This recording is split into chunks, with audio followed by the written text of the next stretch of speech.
Do your guys fight in this league? Yeah, you can fight. They can? If you look me up, I probably have 40 to 50 fights on YouTube. Really?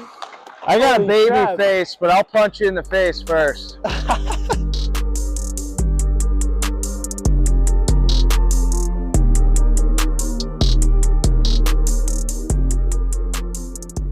So we're here with the Binghamton Blackbears coach, Brant. Can you tell me how you first got into hockey?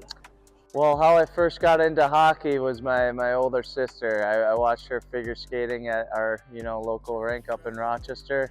Cried to my parents enough to just get me to join her out there on the ice. It just calls for it when you're in such cold conditions in upstate New York. So that's how I got into it, was my sister figure skating. Yeah. Were you young when you started? Yeah, I started at I think 2 years old, a year and a half. Got on skates and started, pushing around the trailer or the chair, as some might call it, and then, finally got away from that and started skating on my own. So what would you say one of your first hockey memories is, hockey memory that sticks with you to now? I think of Christmas and getting, hockey sticks and skates, and then you're walking around in your living room in your skates and stuff, trying to stay up on your feet. So I'd say that's the first memories, is just some Christmas gifts. So stick handling. When we're stick handling here, you always want to keep your head up and have your peripherals looking down at the puck. So head up. This kind of sells that you're looking to make a pass or shot. Now, if the opponent's coming against you and your head's down, that gives them a green light to attack you. So you always want to keep it up and then protect it. So keeping it to the side. If a guy's coming this way, you want to keep it to the side. Now, if a guy's coming the other way, you want to put it to the other side of your body and keeping it off to the side, all right? And throughout your hockey journey, what would you say your most memorable moment is? Scoring the game-winning goal in the finals, or, anything like that? As a player, it was making it to the East Coast Hockey League and becoming an NHL affiliated. So that was a big deal for me coming out of Division III. It's very hard to climb the ranks like that. But as for a coach, it was winning the championship last year. So we have Sweden here, someone who's played hockey almost his entire life. Tell me a little bit about you, Sweden. I've been playing hockey since I was 7. It really started, I found a pair of roller skates in my garage. I was playing deck hockey a little bit before that, but once I put on the skates, it's like a whole different game, really.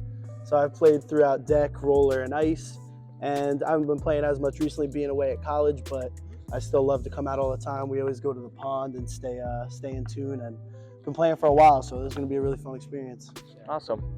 Exposing the puck. So if you're coming down on a guy straight ahead of you and you're like this, keeping it in tight, that's easy for it to poke away. Now, once you get a little closer, pick a side to go to and keep it to the outside, so then you can have your body separate the man from the puck.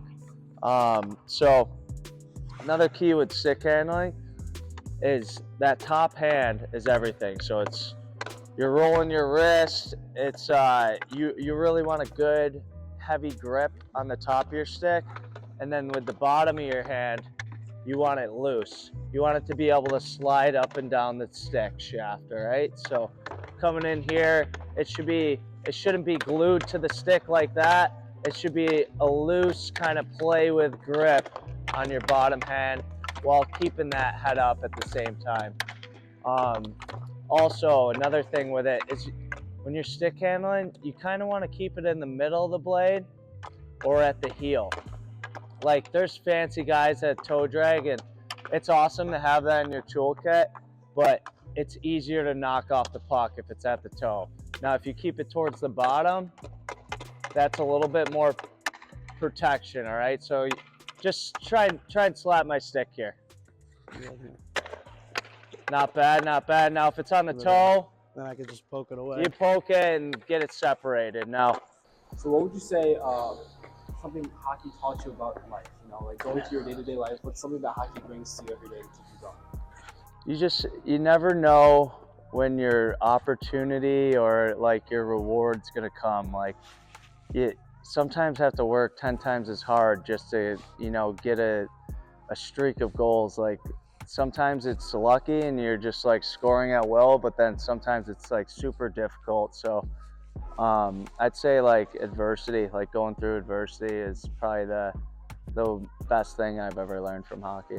Yeah, and growing up in Rochester, that's a small area, right? Was that like, you know, because I come from Afton, which is a very small town. Would you say that affected your hockey career in any way? No, we had a ton of hockey players in Rochester, so we probably have 8 rinks we can go to. So the accessibility was amazing for hockey. Like we didn't have to go to Buffalo or we didn't have to go to Syracuse to travel to play. So it was right in my backyard. I was like 5 minutes away from the rink, so it was super easy. That's pretty nice, yeah. So what else did you learn about hockey? Like what else did it bring to your life other than like, you know, like something that you've done since you were younger? Like what else did it, like what keeps you going every day? The relationships I build with my players. So I just think that's sports in general. You know, it's all here to like work on your social skills, like how to work within a team, and that can translate to the work world. But it's mostly, you know, about being able to work together and building those kind of qualities in your life. Like hockey's not going to last forever, so the fact that you can have friendships that last a lifetime is a little bit more important than you know, sometimes playing the game. I think I've learned a lot about that playing soccer as well, because I didn't always play soccer. I started off playing basketball for a while. Yeah. I played AAU throughout high school until like around 10th grade. I got into soccer, and it wasn't really the sport that I enjoyed, but it was the community around it that really made everything feel like a family. So I stuck with it throughout college, and I'm still playing. That's what it's all about. It's still in our room. I know, like we're a professional team, but I have a couple rules, and it's called the NAP, and there's and I'll leave the middle part blank policy. And if you're a bad guy, it's like, or you don't get along with your teammates, or you know, pick each other up, or have a positive attitude, then you're most likely out of the room pretty quickly. The next thing is when you're protecting the puck, and you have a guy on you, and it's, you know, it's a very physical game. It's putting the puck in an area and then protecting it away. So if you try to get this puck,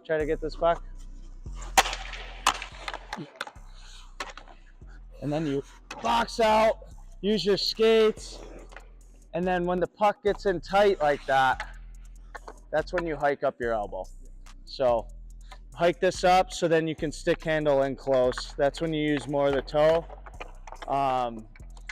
That's for also picking up pucks off walls for a winger. So if you're a winger and there's a rim puck coming around, you don't want to go like that. The lie of the stick, it could go right under the blade. You want to get that elbow out and then flatten that blade out. Yeah, I think that's a big thing we always learn from the start. Keep your head up, you know. Keep your head up. Yeah. It sells. I tell all my players, you got to be a car salesman. You gotta sell stuff, and you got to sell stuff while you have the puck. And a lot of that goes on our power play as well. Like a lot of fake shots happen, so you can get the defender to pause. Hopefully they drop down, kick it out, or you just freeze them a little bit, and they're kind of, you know, deer in headlights situation. So coming into the playoffs, you guys are first seed, right? Yep. And the defending champions from last year. Yep. Do you guys take a different approach this season coming to the playoffs? We just take it day by day. So we're not even thinking about playoffs. We're trying to get better today. Whatever we were weak up with on the weekend, and then like maybe harping on some of the positive stuff we've done. So that you know, I'm a day by day guy, and I think it resonates with our room. They just go day by day, try to, you know, get a little better each day. But our main focus is Danbury this weekend. We're not looking past that and looking towards the first round. Looking forward to coming to watch that game. Awesome, me too. We're lucky to have you guys here.